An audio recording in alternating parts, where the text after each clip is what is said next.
dizer, ministro, antes das minhas perguntas, que, de fato, a palavra incidente por um assassinato e 80 tiros disparados num músico, num trabalhador no Rio de Janeiro chamado Evaldo, que tem nome, que tem filha, que tem família, não é um termo adequado. Aliás, é inaceitável diante da perda de mais esta vida, ainda mais levando em consideração todos os outros assassinatos não apurados, trazidos pela minha colega Talíria e outros deputados que me antecederam. Eu estou muito preocupada com a questão da soberania nacional. Estudo há muito tempo a história do Brasil e a política das relações exteriores e, embora tenha tido alguns momentos na nossa história numa política mais de alinhamento automático com os Estados Unidos, em outros momentos menos, nunca de uma maneira tão subserviente.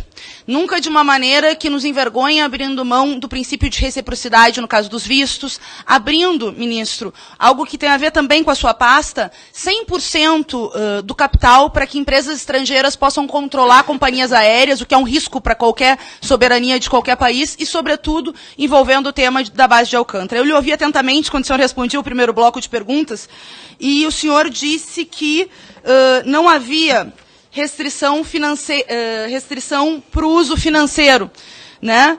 Porém, não é o que diz o documento que foi entregue aos parlamentares. Acordo de salvaguardas tecnológico Brasil e Estados Unidos. Ao contrário, diz o contrário do que o senhor afirmou aqui nessa comissão, e eu gostaria de lhe ler.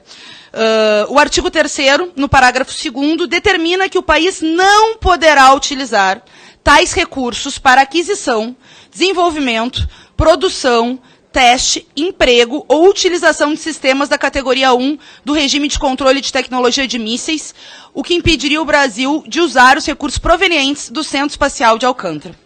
Depois, o senhor disse que era possível romper o acordo a qualquer tempo. E este documento também diz que tem, no mínimo, um prazo de carência, digamos, de 1 ano para qualquer ruptura do acordo, também contradizendo o que o senhor afirmou aqui nesta comissão. Por fim, no parágrafo 1º do artigo 3º, o texto anuncia que o Brasil se compromete a não permitir o uso do Centro Espacial de Alcântara por outros governos estrangeiros que estejam sujeitos às sanções do Conselho de Segurança da ONU, que tenham, na avaliação do Brasil ou dos Estados Unidos, apoiados atos de terrorismo ou que não sejam parte do regime de controle de tecnologia de mísseis. No entanto, o acordo não apresenta nenhuma determinação que proíba o uso bélico ou militar do Centro Especial de Alcântara pelos Estados Unidos. Alguma previsão nesse sentido? Se sim, em que disposição está pactuado? O senhor falou que era proibido o uso bélico, mas em nenhum lugar deste documento, ministro, tem essa proibição. Em nenhum artigo, em nenhum parágrafo. Para concluir, 30 segundos, deputada. Deputado, o parágrafo 3º do artigo 4º do acordo determina que o governo brasileiro deverá deixar disponíveis áreas restritas, as quais o acesso é controlado somente pelo governo americano, e cujos limites deverão ser claramente definidos.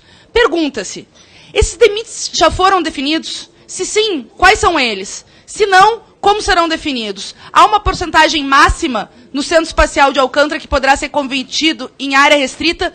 Se a resposta for afirmativa... Deputada, alguns segundos.